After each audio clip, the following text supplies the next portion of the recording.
Leadership in the Azov Brigade, a Ukrainian fighting unit almost completely wiped out in the early days of Russia's invasion, on Wednesday announced the reconstituted formation has returned to combat and taken prisoners in a series of successful attacks.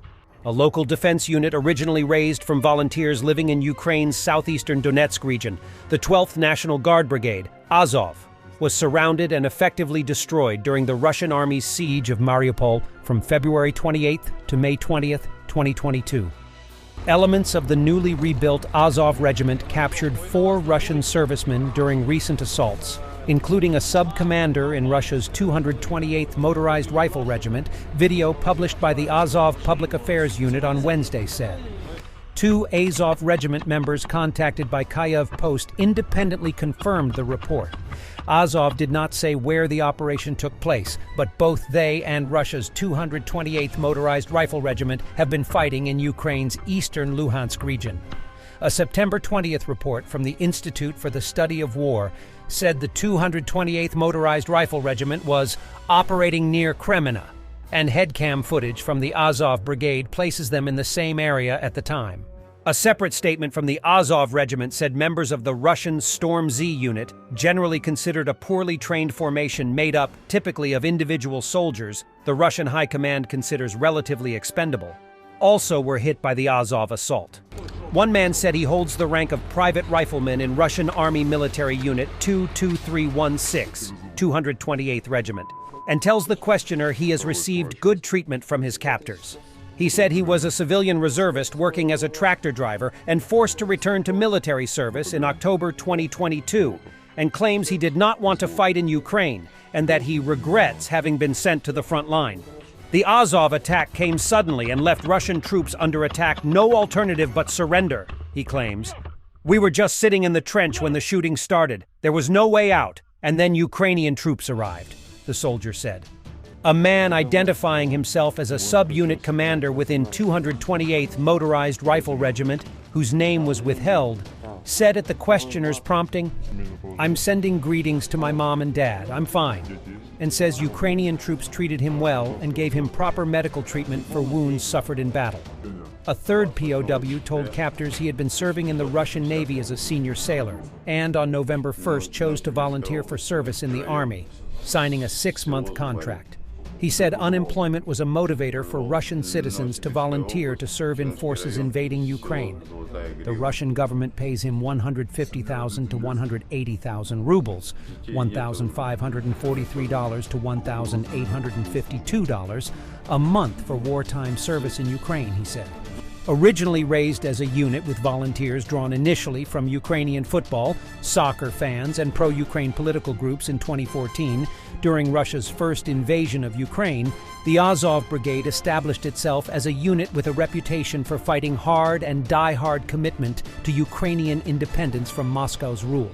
Azov and its message of Ukrainian national identity and total removal of Kremlin influence in Ukraine has made the formation a lightning rod for virulent Russian propaganda, which routinely describes Azov and its members as wholly recruited from Nazis, fascists, and war criminals, all dedicated to murdering Russian civilians.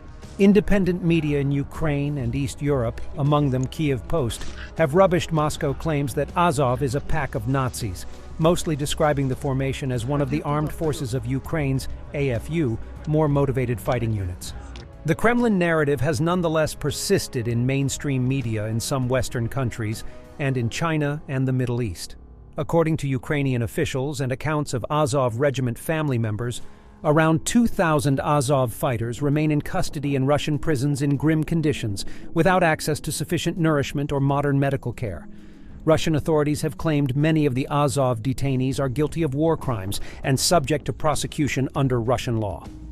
On September 27th, a court in Rostov-on-Don opened proceedings against 24 Azov POWs on charges of sedition and participation in a terrorist organization.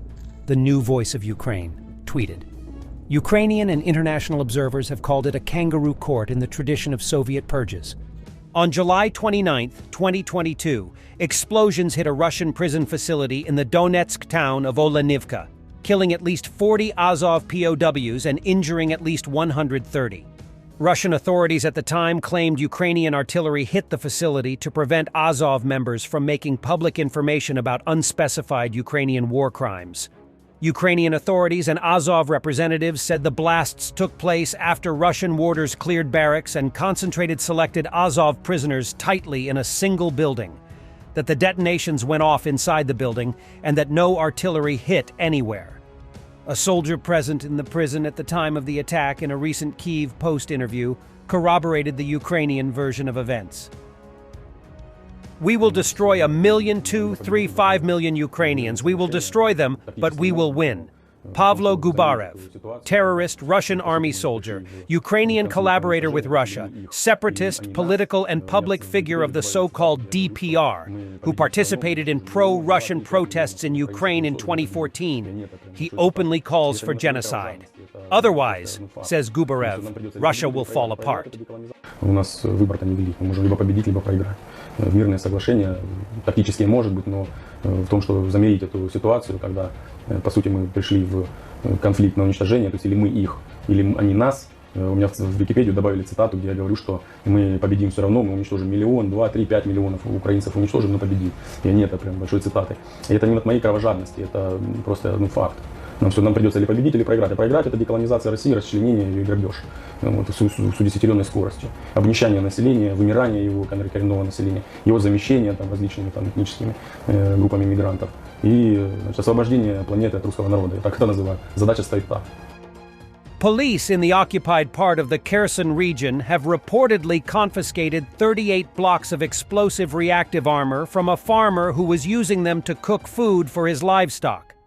The farmer, 59-year-old Sergei Stasishin from the village of Chaplinka in the southern Kherson region, said he had found the ERA blocks, presumably of the Soviet-era contact variety, in his fields and decided to reuse them. A police inspection of local farmers discovered that Stasishin was using one of the ERA blocks as a frying pan and discovered another 37, still filled with plastic explosive fillers, in his closet. It's not known how the blocks ended up on his property. As the VCHK OGPU Telegram channel puts it, it is not known which tank the arsenal belonged to, but certainly not the Abramus, as Kadyrov calls them.